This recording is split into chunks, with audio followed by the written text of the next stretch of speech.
Assalamualaikum warahmatullahi wabarakatuh.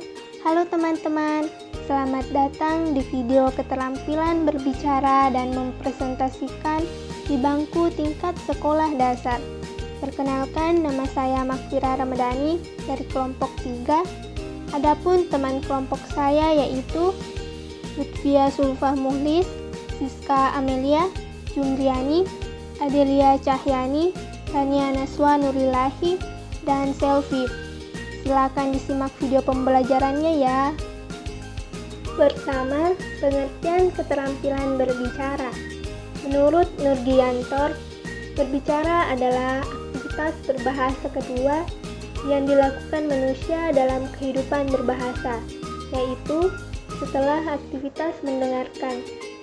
Berdasarkan bunyi-bunyi yang didengar itu, kemudian manusia belajar untuk mengucapkan dan akhirnya terampil berbicara. Berbicara diartikan sebagai kemampuan mengucapkan bunyi-bunyi artikulasi atau kata-kata untuk mengekspresikan, menyatakan, dan menyampaikan pikiran, gagasan, serta perasaan. B. Tujuan keterampilan berbicara. Setiap kegiatan berbicara yang dilakukan manusia selalu mempunyai maksud dan tujuan. Menurut Tarigan, tujuan utama berbicara adalah untuk berkomunikasi, agar dapat menyampaikan pikiran secara efektif. Maka sebaiknya sang pembicara memahami makna segala sesuatu yang ingin dikombinasikan. Dia harus mampu mengevaluasi efek komunikasi terhadap pendengarnya, dan dia harus mengetahui prinsip-prinsip yang mendasari segala sesuatu, situasi pembicaraan baik secara umum maupun perorangan.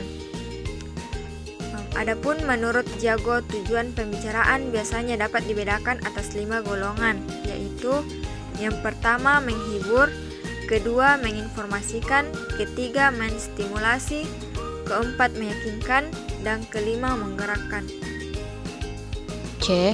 Faktor-faktor penunjang keterampilan berbicara. Keterampilan berbicara seseorang sangat dipengaruhi oleh 2 faktor, yaitu penguasaan kebahasaan dan non-kebahasaan. Yang pertama, faktor kebahasaan.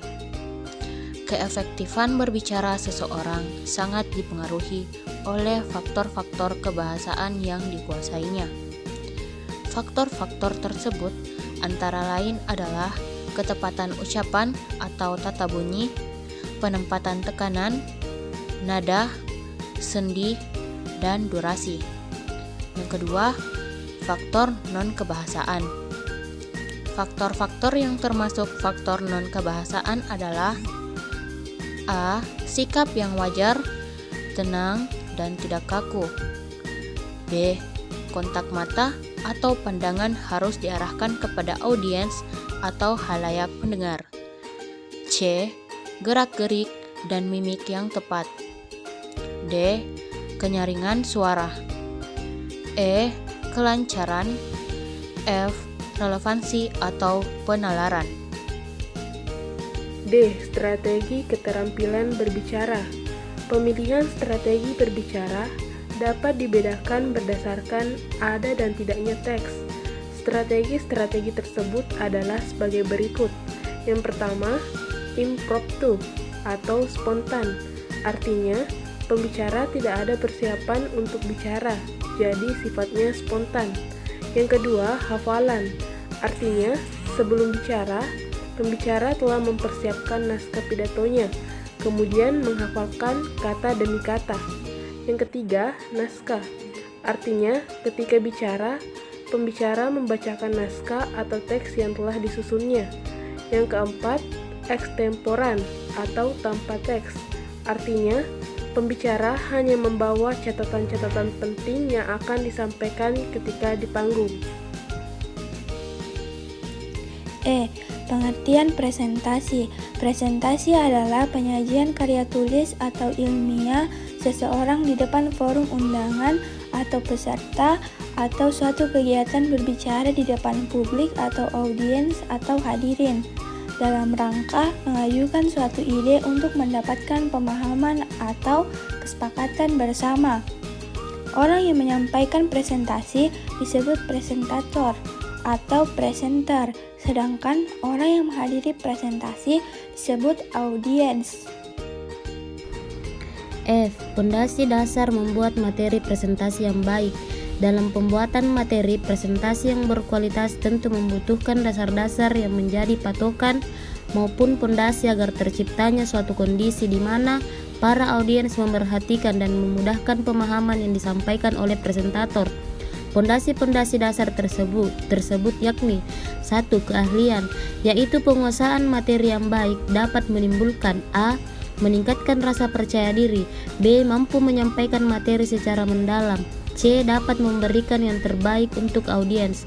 2. Passion, yaitu energi atau kekuatan dasar cinta yang besar dalam melakukan sesuatu. A. Membuat Anda lebih bersemangat dalam belajar, B. Membuat lebih bersemangat dalam melakukan persiapan, dan C. Membuat bersemangat dalam berbagi.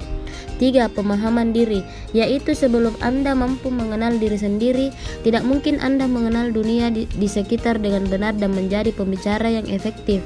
A. Penilaian diri secara positif dan jujur, B. Dapat menggambarkan karakter diri sendiri secara apa adanya, C. Menjadi diri sendiri. 4. Pemahaman audiens, hal-hal yang harus dianalisis. A. Aspek demografis, yaitu latar belakang pekerjaan, pendidikan, posisi, agama, ras, suku, dan budaya. B. Aspek psikologis, masalah, keinginan, tingkat pengetahuan terhadap topik, dan alasan untuk mendengarkan topik. C. Aspek kontekstual, yaitu alasan hadir sukarela apa kewajiban, tempat dan kondisi presentasi serta lama presentasinya.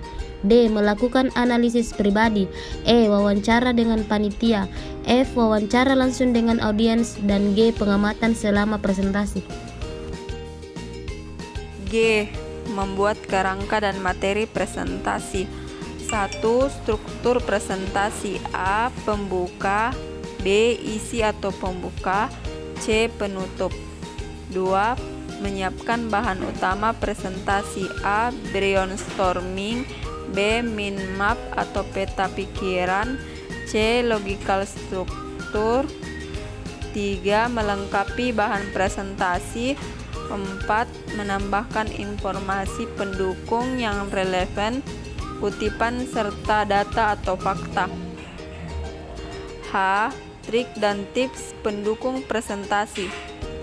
Dalam pembuatan materi presentasi yang berkualitas tentu membutuhkan dasar yang menjadi patokan maupun fondasi agar terciptanya suatu kondisi di mana para audien memudahkan pemahaman yang disampaikan oleh presentator. Fondasi-fondasi dasar tersebut yakni 1. Kecakapan menguasai audiens. 2. Jangan berbicara pada slide. 3. Kemampuan berbicara dan bahasa tubuh. 4. Tunjukkan antusiasme. 5. Jelaskan poin-poin yang penting yang ingin disampaikan. 6. Buat angka menjadi berarti. 7. Latihan atau simulasi. 8. Kuasai materi. 9. Jiwai materi yang akan dibawakan. 10. Background yang sederhana.